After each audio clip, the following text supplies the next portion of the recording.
Hi guys, this particular video is pretty well all political, so if you're not interested in that sort of content, you're probably best advised to just stay clear of this one. It's basically about my political position when it came to the new president, President Donald Trump. Up until about 2 weeks into his regime, I was an enthusiastic supporter. I had very high hopes for him stimulating the domestic economy in the US and making the world economy better. But that optimism that I had has now been totally flipped, and I've done a total 180.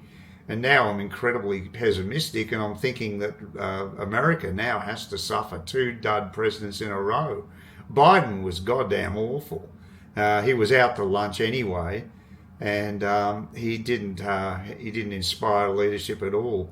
And I thought, well, Trump obviously is energized and has got an agenda and many new ideas, and I was quite excited by that. But then we came to that situation with Zelensky. For some reason, he kept talking about this peace deal that he wanted to do. He said too many people are dying in the Ukraine and Russia, and he's right. There are too many people dying, and wars are totally wasteful, and this one particularly pointless.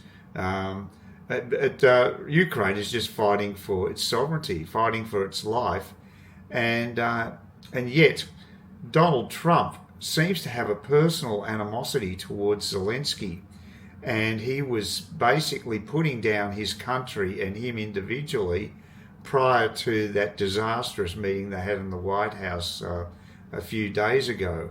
I mean, that was just a total shocker, and is described by people who were pro-Zelensky as an ambush. It certainly looked like an ambush, because you've got the diminutive Vladimir Zelensky surrounded by the mafiosa from Trump's regime, and not only being attacked from one side but several, not just Trump but also J.D. Vance, and you had a reporter who had a negative comment about him not wearing a suit, which is the most absurd thing I've ever heard, considering that Winston Churchill, during a time of war, he had a meeting in the White House and he's wearing military fatigue. So, pull your head in. But that's being used as a major talking point about the unprofessional way that Zelensky went about it. But that's normally how Zelensky presents anyway. Everybody knows that. If you've seen any of his interviews, you know that's how he turns up. It's his shtick, and big deal. It's more about what the guy says. The other thing is, of course, that English is his third language, so you've got people haranguing him in English being their first language, and of course he was just totally, like I say, it was an ambush. He was being attacked from all sides, and just ridiculous. It should have been a private meeting, but it wasn't, and it was a disaster. But Trump probably thinks it's a triumph for him, but I don't think that's the case. I think he's going to lose a lot of independent voters because of this, because he'll just be seen as a bully, someone who's not prepared to compromise or listen to the other person. He's making out that it was Zelensky making all the mistakes, but no, that's total crap from what I could see. It looked horrible. It looked like a schoolyard bullies taking on the small kid. It was really pathetic and very undiplomatic and undignified, and it makes you wonder why Trump is in that place. He doesn't deserve the kudos of being in the White House at the moment, the way he's acting. And maybe the mask has come off and this is his true self. But prior to that, what actually set me off is he said things like Zelensky only has like 4% popularity in Ukraine. A total crap comment, not based on fact at all. Apparently popularity of Zelensky, especially after that encounter in the White House, is over 70%, far in excess of Donald Trump's, which is currently diving. His popularity is going down the toilet, and I'm not surprised, because it's not just the way he's treated Zelensky, it's also his crazy belief that tariffs are the answer to all the problems of America. Now he's alienating all the people in the West. He seems to be sucking up to Putin. So he seems to love dictators in comparison to democratically elected leaders. And I cannot fathom what he thinks of the optics he's creating. They're terrible. I've gone right off him. I can't stand hearing his voice now. Maybe I've got TDS. It's happened so quickly. I had incredibly high hopes for him. I think he was going to be a great president. Now I think he's down in the toilet. He's gone. I don't see how he's going to recover from this. And I think a few of his cabinet are going to have to resign. There'll be a few changes, I think. I think Rubio is very uncomfortable. I've heard him speak. He defended Trump, but he sounded a lot more rational than Trump and a lot easier to handle. But I don't know if he'll be able to reconcile working for that man, because he's just gone off the rails. I'm just wondering if he's got some mental illness, because the way he's acting is just not the same as in his first stint as president. He was actually, what I admired about Trump was he's one of the few people in politics who actually kept his promises. So I admired him for that. But this time round, I mean, his honeymoon period lasted a couple of weeks, and now for me, I'm just gone off him totally, and I'm just putting disparaging comments online. I've had a gutful of him. The other thing, not only was it about the popularity he said, the worst thing he said about Zelensky before that White House meeting was that Zelensky's a dictator. He didn't say that about Putin. As a matter of fact, he made the move to contact Putin. So Trump is actually showing a submissive level towards Putin. It's just bizarre. I mean, I suspect that maybe something fishy is going on between him and Russia. I have heard online that apparently he sold a mansion to a Russian oligarch, and the suspicion is this is actually a transition which was a kickback by the Russians to Trump. They paid an incredible inflated price. Trump couldn't sell this mansion during the slump. I think it was about 2008 or something, during the financial crisis or whatever, but he couldn't sell it for 48 mil. It was on the market for ages.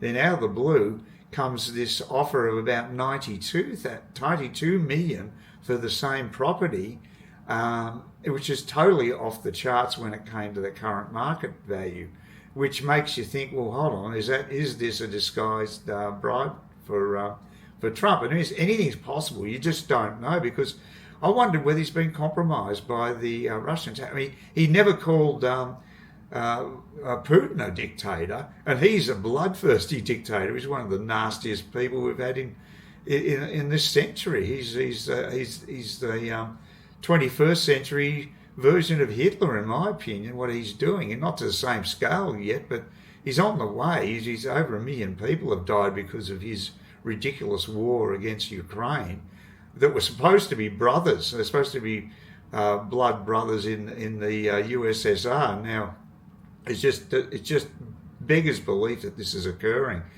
But he probably has the same animosity towards Zelensky. I don't know, but Europe seems to be stepping up and is going to support Zelensky, because today Trump has basically paused all aid to Ukraine. I'm just disgusted by that. They've basically thrown Ukraine under the bus, a democratic country, which has got corruption. Sure, we've all got corruption. Every country, including my own, Australia's got corruption. But, obviously it'd be on a higher level there, but they are doing something about it. But it's not a bloody kleptocracy, which is what Russia is. Russia's basically a mafia state. So, I mean, it's all relative. I mean, it depends how you compare it. So I'm just amazed. I'm baffled and I'm very disappointed. The other thing that he also said prior to that White House meeting about Ukraine, he said that basically the whole country's been levelled by the bombs and artillery that the Russians have thrown at them, and that's just total crap, because they've got quite a vibrant defence industry going now. They're building stacks of missiles, long-range missiles, and drones. So Trump's just lying, and just I can't stand it. I mean, he's treating us all like fools.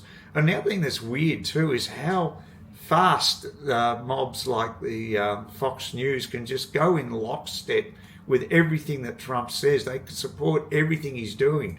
Although there's a few people in their economics area on Fox that are having a few doubts now because the stock market is doing a nosedive, and that's because of this ridiculous tariff policy. Like I said, Trump seems to want to attack all Western democracies. We haven't copped his wrath yet in Australia, but our time may come as well. And how can you trust America as an ally anymore? Because they're just, they're doing things to sort of Canada and Europe that are hostile. Raising tariffs and what have you. I don't think tariffs are good anyway. I think the way to go is definitely free trade.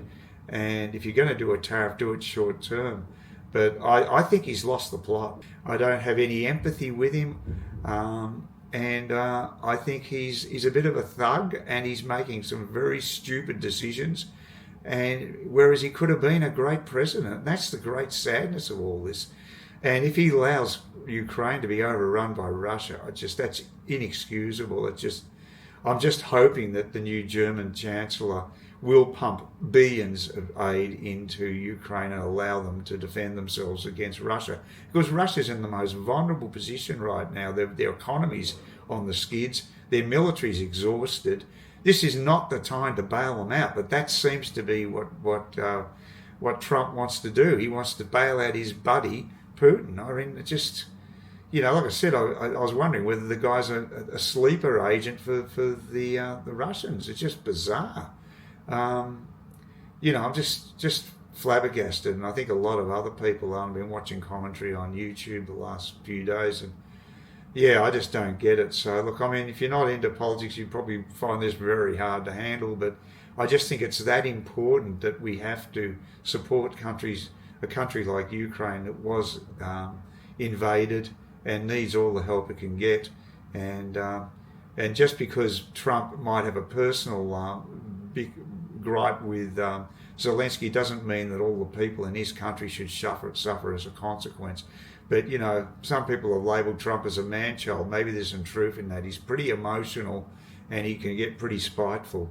And I don't know if he's really the right person to be president. I think he's not up for it. And I'm not too impressed with J.D. Vance either. He's just become a bit of a bully boy himself. And it's a shame because he's got a good mind. And I thought he'd be a natural successor, but it's all just turned to crap so quickly. That's the thing I can't believe. That's my take on it. You may disagree, and comment if you do. That's fine, because I watch comments from both sides of the fence online. But it's amazing how polarised all these channels are. They're either all 100% pro-Trump and what he's been doing, or they're 100% pro-Zelensky. There doesn't seem to be much room for alternate comments in any of these channels, which is a bit of a shame. So, it's the current state of play. So I just wanted to get this one out there because I feel quite emotional about it, and it's affected my trip a bit because I never expected this to happen once I left Australia. But boy, has it turned to crap since I've left the Aussie shores. I just hope that there's a miracle on the horizon for Ukraine.